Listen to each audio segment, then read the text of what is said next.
Welcome to the Secret Keepers podcast with your host, Kareen Zutleger. Join us as we uncover the hidden thoughts, stories, and moments that help bring light to the healing power of truth and examine how silence can affect us mentally, physically, and spiritually. We'll also share profound stories, interviews, and transformative narratives to help release ourselves from the hidden and step into healing towards inner peace, joy, and fulfillment. Now, here's your healing strategist and host, Kareen.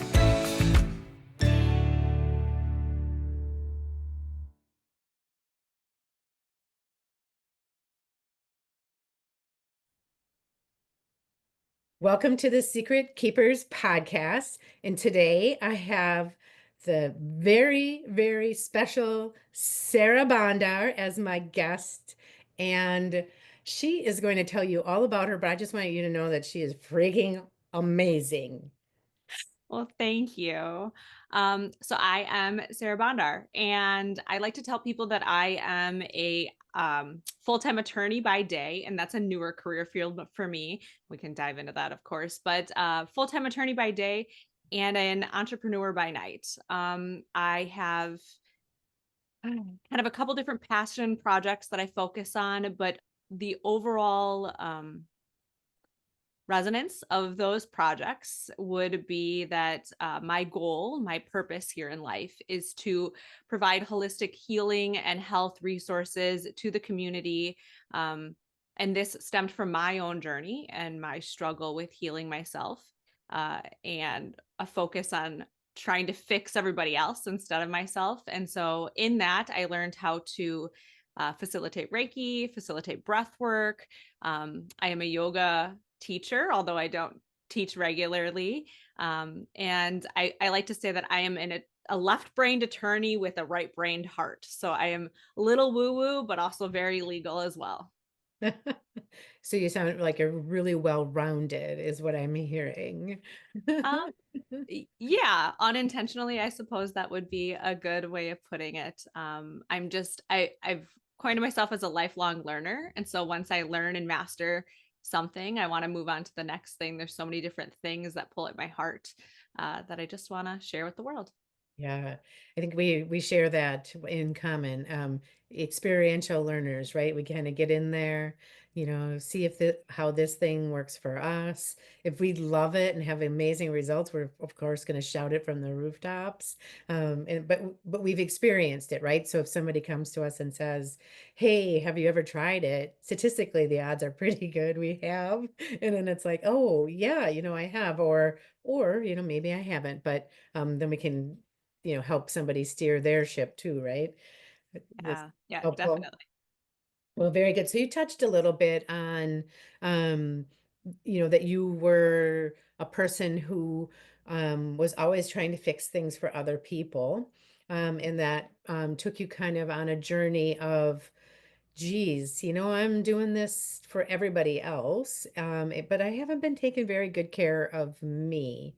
And so with that, so on the Secret Keepers, we look at, how does keeping secrets inside of how does it affect our bodies, right? Because when we bring it to light, we can heal those things, and we see healing that might need to be done on a spiritual level, mental, emotional, physical level. And from what I'm hearing, you may have encountered all of that on your journey. So can you just tell us a little bit about that? Yeah, of course. So when you asked this question, when we brought up this, secret, this idea of secrets that we keep, of course my brain went down the timeline. Like, what secrets have I had throughout my life? And I could spend hours probably listing everything that I've gone through, from the physical, emotional, sexual, verbal abuse from my father when I was a child, to some really bad relationships that I got into, to making some not great choices, to being sexually assaulted when I was a teen. All of these secrets, right, that we keep. And especially as women, we learn that those things shouldn't be talked about. But I had this interesting little light bulb moment when you had mentioned that is the root of all of those secrets that I kept was truly like the biggest secret of all the fact that I did not know how to love myself. Mm. I thought it was earning your love. And, in order to love yourself, you had to earn other people's love and make them like you and present yourself a certain way and be a certain human and be kind and generous and all of these things. But I think ultimately the biggest secret that I kept throughout my 30 something years is that I never truly loved myself and I didn't know how to love myself. And it was a secret because I did a really great job at being happy or pretending or playing house or being the model friend and the model student and the achiever and the high achiever, all of those things. So people thought like, oh, you know your stuff, you're put together, you're great, you know what you want out of life, you know. But ultimately, I was just reaching for all of the apples on the tree, and trying to collect them all myself because I was trying to make myself feel better. Sure. And what I hear you saying is you were kind of collecting your parts, right? There's, we have learned coping mechanisms, and so when we grow up in an unsafe environment, we learn survival skills, and they look a little different for everybody. But what I have found in having conversations with women is many of us coped in very similar types of ways when it was when we were talking about living in unsafe environments, and those ways could present ourselves as people pleasers. That's a big one, people pleasers, right? Because you just got to be nice. We got to be nice, got to play nice, got to be fair. Um, and then, overachievers, right? The perfectionist in us, controllers, we could be big controllers, because we're looking for that safety. Yeah. And what ends up happening is when things start to kind of unravel, we don't really know how to cope anymore because we're like, wait a minute, like you have to do it my way because otherwise I don't really know. And that can make us sick too, right? Because we're like keeping all that inside of us and trying to keep it together. And like you said, on the outside, you can look put together Mm-hmm. and look amazing. Yeah. And then on the inside, everything inside of you is screaming, and your nervous system is like just lit up, and it's like, yeah, no, you're not well. You're not well. So tell Yeah. me, with that, I know that you had experienced some different physical things within your body. Speak to that a little bit. Yeah. So I will say that my health journey has been a journey, before I even realized that that's what was going on. Right. Right. Um, and so everything for me came to a head in 2018. Um, Now looking back on it, hindsight's 2020, I can see that there were signs and symptoms and things early in my 20s, 10, 15 years ago, but I didn't realize that that's what it was. I just thought the way I was feeling was normal for a single mom who's doing all the things and trying to make all of her dreams come true and all of that. I never realized that the sensations and the illnesses and the sickness that I was feeling was due to this trauma and the things that were stored in my body from very early on. So in 2018, I got in a car accident. And those are traumatic, but it wasn't bad. Like I was T-boned, but I was wearing my seatbelt. I didn't have any permanent injuries. I had just a concussion, things like that. Um, and shortly after that,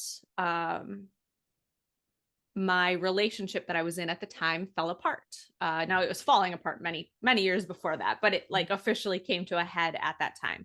It was not a healthy relationship. He was extremely emotionally, verbally abusive, and at sometimes had gotten physical with me.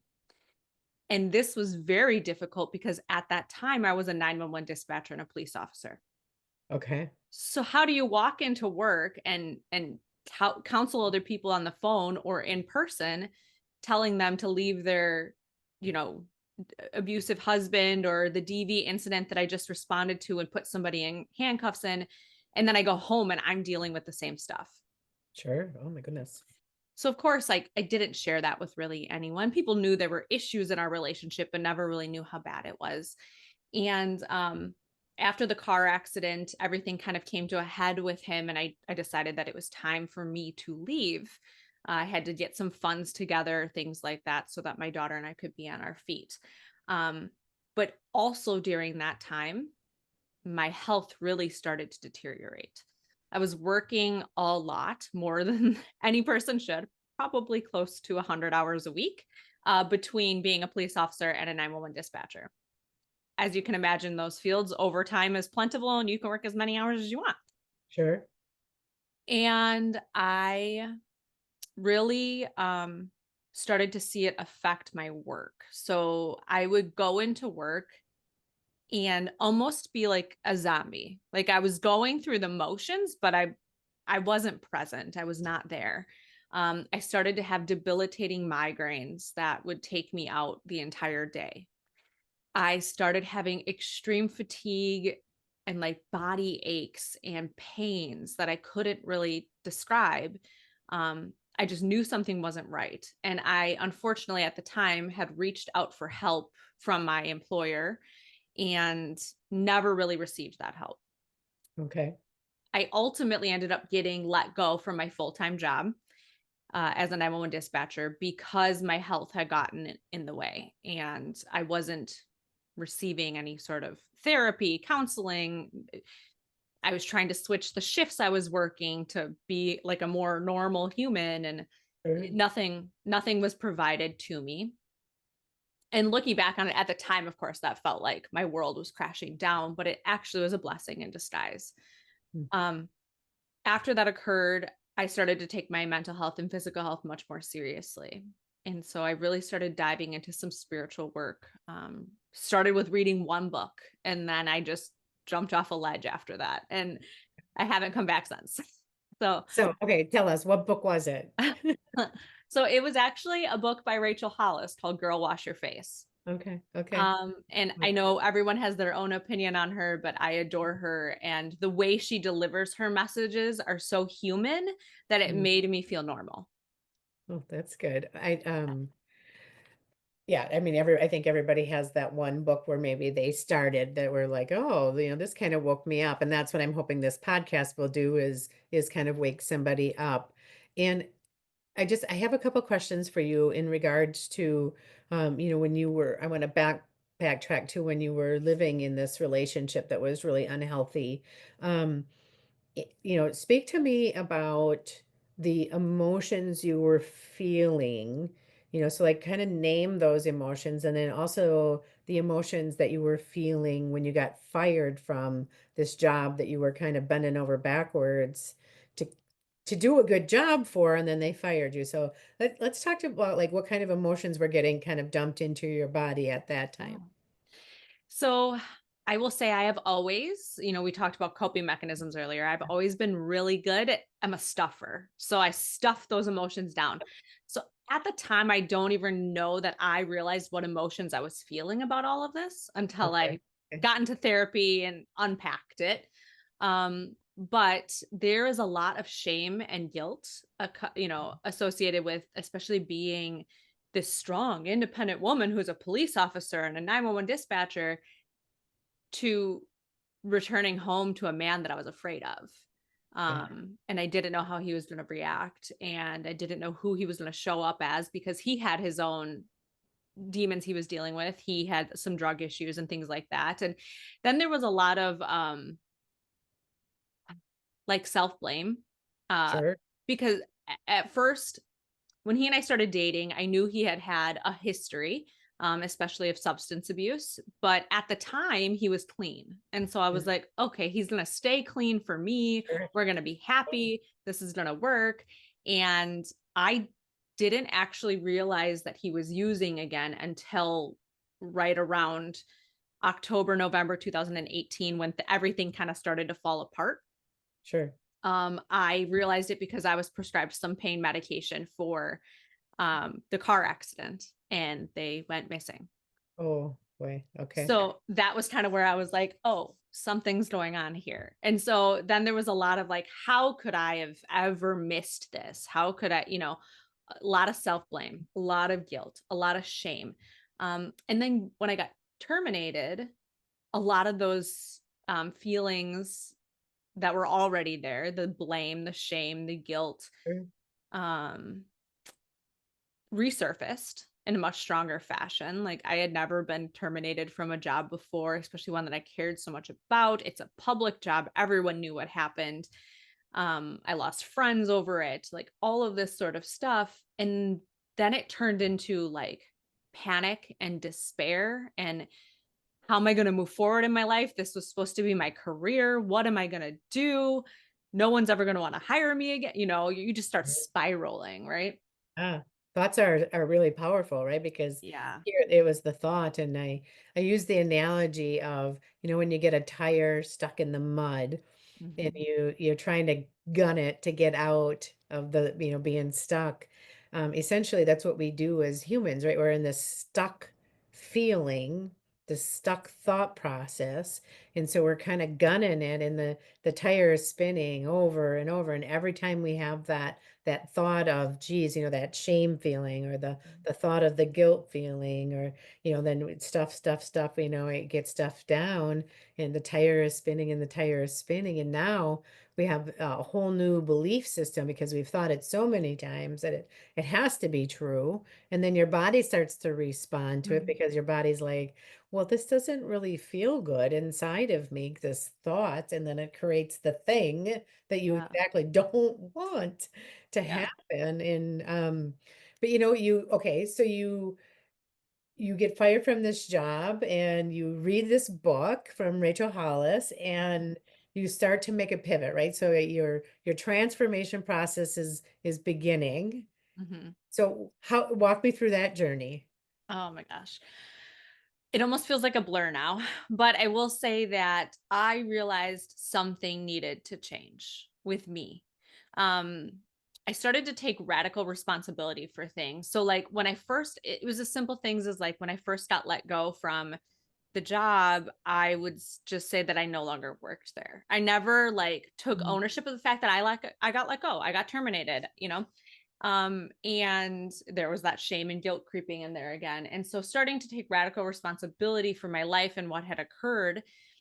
And instead of sitting, we all go into victim mode at times. We're all For sure. guilty of it.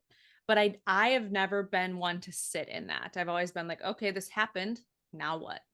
Um, and so starting to shift my mindset into like, okay, like I get to change me and be a better person. Mhm. Um, and at the time, I was so unhappy with who I was showing up as. And part of it was stuff I had control over, like how often I would go to work and not being super involved in my daughter's life because I was always at work and things like that.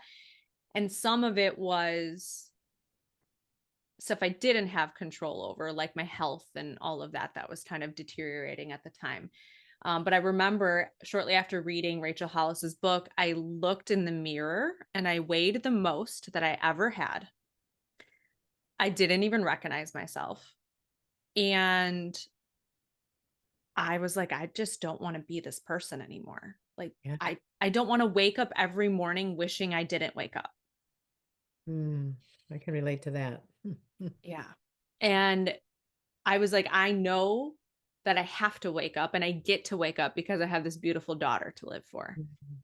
And so it slowly started to shift. I would read one book and I would find one or two things I liked in there. I'd watch one YouTube channel and I'd find one or two things. And I started picking and choosing different things that worked for me and didn't work for me and developing my own like tool bag of resources to pull from. Um, and I started to go to therapy and I did EMDR and I Mm. just really invested in me for the first time ever in my life. And not investing, I should say, I invested in myself in before. I had a bachelor's degree, I did all that sort of stuff. But those were achievements. They were things for me to achieve to feel better about myself or to prove to somebody that I was important. I was somebody. I was making something of myself. And Sure. I shifted to investing in me because I deserved it. Yeah, that makes a big difference. I think that we can go our whole lives, proving to someone that I matter. Mhm. But the most important person that you need to prove it to is you. Yeah. You alluded to that in the beginning.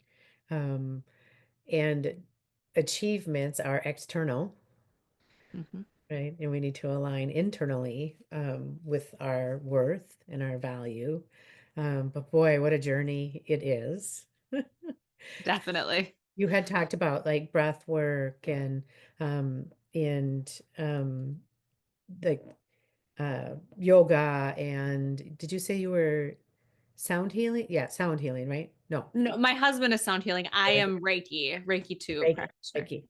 Okay. So, you use these methodologies Mhm. on yourself. Mhm. Um, and now are you practicing those with other people then? I do, and I am, yes. So I all of the things that I learned originally were because I wanted to use them on myself. I went to a Reiki session and I was like, this is cool. And the Reiki practitioner was like, you can learn to do it on yourself. So you don't have to pay me to do it for you. And I was like, okay, I'm going to do that. And then same with breath work. Breath work became an important part of my story.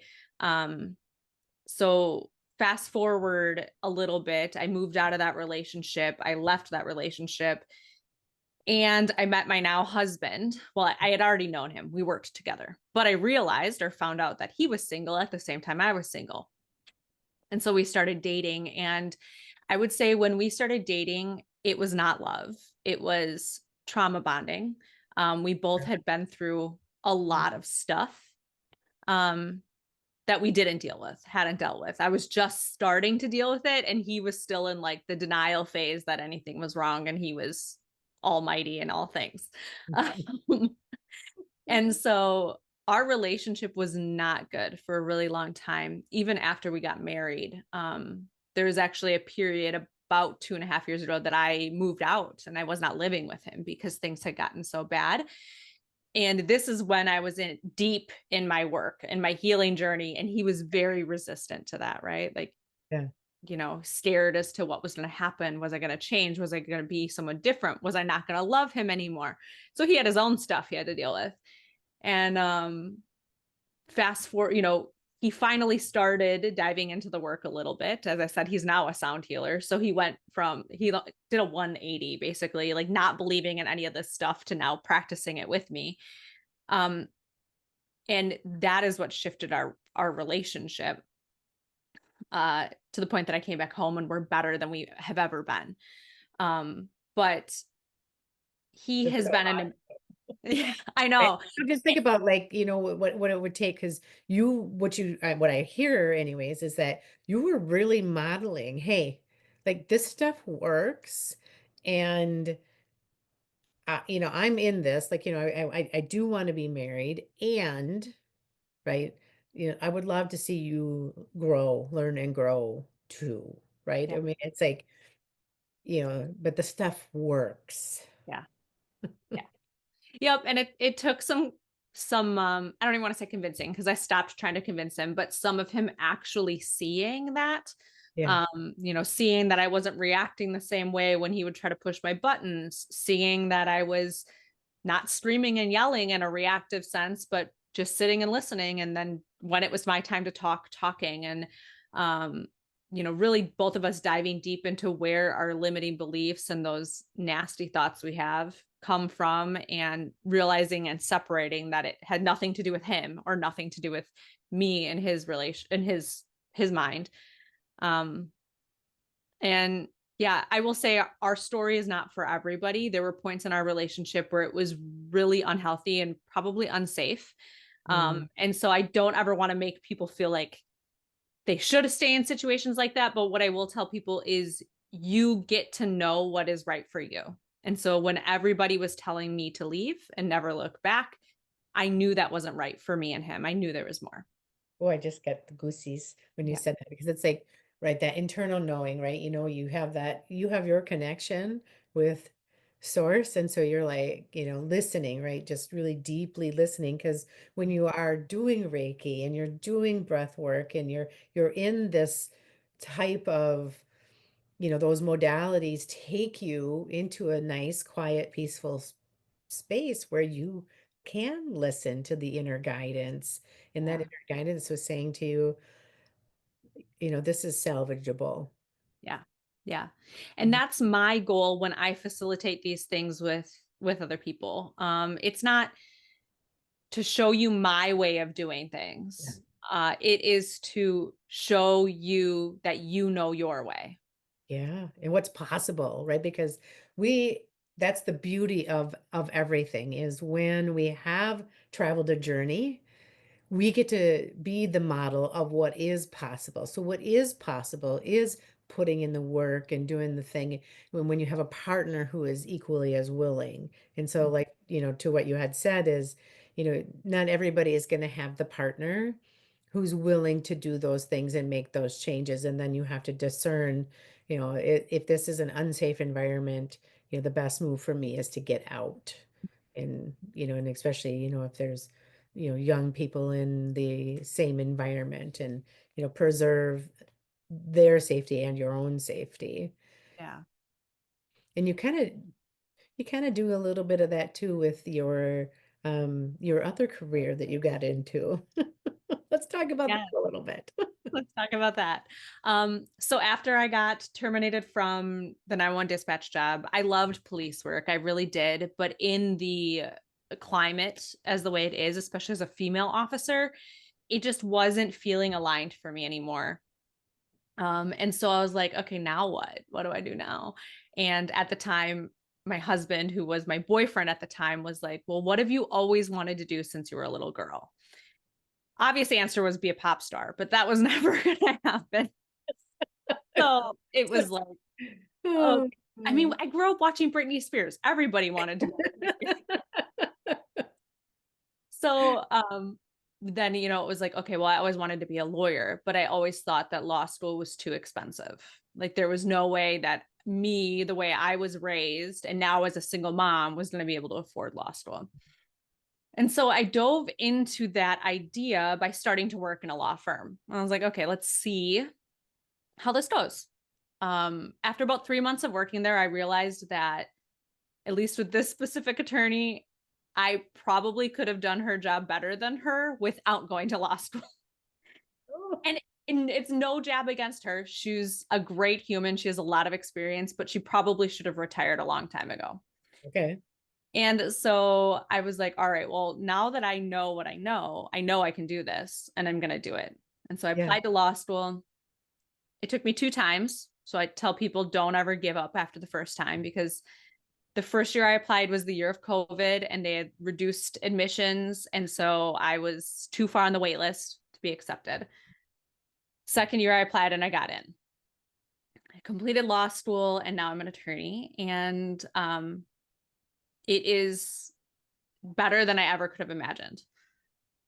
There are days that I'm like, why did I pick this career? But I think everyone has those moments. For sure. So Um, share with us what type of attorney you are. I'm just as in my regular life, I'm a little bit of a jack of all trades. I practice mainly family law, Okay. and mainly law that involves children. So I do GAL work, guardian ad litem work. Okay. I take on some chips and gyps cases. I do some juvenile defense for the kids who make some not smart choices, but maybe learned their lesson, hopefully. Sure. Sure. But then I also do some other types of law, school law, really working with kids again, of course. And then if you ever started a new career, you like have to build a book of business for, you understand that sometimes you have to take cases you don't want to. Sure. And so I do take some criminal defense, which people are often surprised by, with the fact that I used to be a police officer. They're like, I would have thought you would have been a prosecutor. And I always chuckle and say, well, maybe that's why I made a bad cop, because I always felt empathy for the people I was arresting. They have Sure. they have trauma and stories and stuff that they're dealing with, just like we all do too. They do. Mm-hmm. And so I do a little bit of criminal defense. I'm selective on which cases I take. You will probably never see me like defending an OJ Simpson or something like that, but I will help people who maybe have gotten themselves into some rough situations and are ready to change their life. Oh, and I love that. And what a blessing, right? Because you have this like very unique lens that you can bring to being an attorney. And then you also have a really unique lens that you bring to your Reiki and your breath work. And you also you speak, you have events in the summer, right? We're gonna have an event. And I got to participate in it last year, and it was amazing. And you know, you get to go out there and show people that there can be many different facets to you. And you're still so young yet, so that's really exciting too, because you're a young woman and you're on a trajectory to really make and shape a different view of what womanhood looks like. And I celebrate that. So, in your whole transformation process, which has taken you down all these different avenues, what wisdom, Sarah, do you have for the audience that you're like, this piece of information was really like the straw that broke the camel's back? Like this is the one where like I hold this one close to my heart. Um, so one is hard to pick. There are three things that really resonate with me that I feel like are kind of my message to share with everyone. The number one thing is that it's okay to not be okay. It's okay to not have things figured out. It's okay to be in a dark space. Just don't stay there. Um, Yeah. we all have moments in our life that we are not proud of, that we've struggled. And it's okay to have those moments. I think normalizing that conversation that like, I'm really not doing well right now is a message that I get to share with the world. But dwelling there is what will make the difference between you changing and moving forward, or you getting stuck in that pattern and that cycle. So that is number one. The number two message that I feel as though I get to share with the world is that you're not alone. I wish I would have realized this sooner, because even when I was a law enforcement officer and I was going through some DV issues at home, once I started to speak out about it, I realized that a lot of my coworkers had at one point in their life, while being an officer, while being a dispatcher, while being a firefighter, also experienced similar things. And I always felt like I was the only female cop to have experienced this and be putting herself through this situation, when really this statistics show in general that that's just not the case. Domestic violence, DV, you mean domestic violence, right? Correct. So, Yes. Sometimes the cop language still comes out in me. So. I just went, yeah, because I don't want the audience to be like, oh, what is she talking about? Yeah, no, thank you. So that I think is number two, that you are never alone. There's always going to be somebody who understands your story. And so if you share it with one person and they don't get it, move on to the next person. And then the final thing that actually became the tagline of my company, called Made for More, is that you are made for more than you could possibly imagine. Yes. We put these glass ceilings on ourselves of like, this is what I'm meant to do. This is what I'm meant to be. I could not do more than that. When I was an officer, I thought that was like the best thing and the top thing that I could do. And I never thought about going to law school again until my husband brought it up to me. And not that it's about those achievements, but I put this ceiling on myself that this is what it's going to be. And then I went to law school, and then I got certified in Reiki, and then I did breathwork, and then I opened this business, and now we're opening a nonprofit. Like, never ever limit yourself, because you're made for so much more than those limits you put on yourself.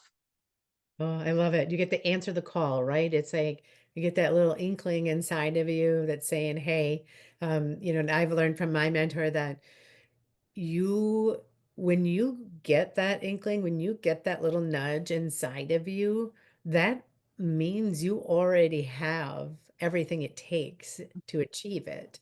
And so often we don't believe that, right? We're like, oh, there's just no way. Or we look to comparing, but just remembering, right? You are, just like you said, you're made for more. You don't have to do it alone. There's so many things that we share in that because it's like, you know, the end of this, if, for the secret keepers is you're not alone. That's what I tell people because we are in this together. We're all in life together. That's why we're here. So I love that. And I love that you have three. So you're like, nope, nope, these are the three things that are important to me. And thank you so much for sharing them. Of course. Sarah, if somebody wanted to reach out and connect with you, how would they find you? I'm kind of old school and use Facebook the most. My daughters make fun of me for that because that's the old people thing. But you can find me on Facebook as Sarah Bondar. I do use Instagram as well. It's at Miss Sarah B Bondar. And I also have a website. It's www.iammadeformore.co, not .com. Everyone thinks there's an M there. There's no M, it's .co. And I'm the one who personally answers any website request that comes through on there. And even as my company grows, that will still be the case because I feel like it's important to have that personal touch. Yeah. Oh, I love that. I love that. Thank you so much. I adore you. I am so blessed that our paths have crossed. There's just so many things that, like, you could say something and it pings me in a little idea. And I know I say things and it pings an idea in you. And we just keep ping ponging back and forth from that. And so I just feel like that allows us so much more expansion. And it just excites me. And I love watching you thrive. It makes me really happy. So, but thank Thank you you. for being here. Of course. Thank you for having me. And I definitely felt the same. I was like, man, maybe we need to have a part two at some point because we could just keep going forever. We could. And you never know, right? We do Yep. have an opportunity to have another conversation because I know you're going to be doing something different. So, As we all evolve, for sure. right. Thanks again, Sarah. Thank you.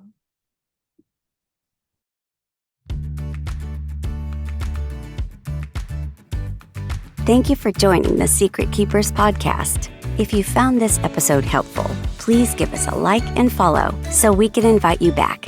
And if you just want more, visit CorrineZuleger.com. Remember, you're not alone.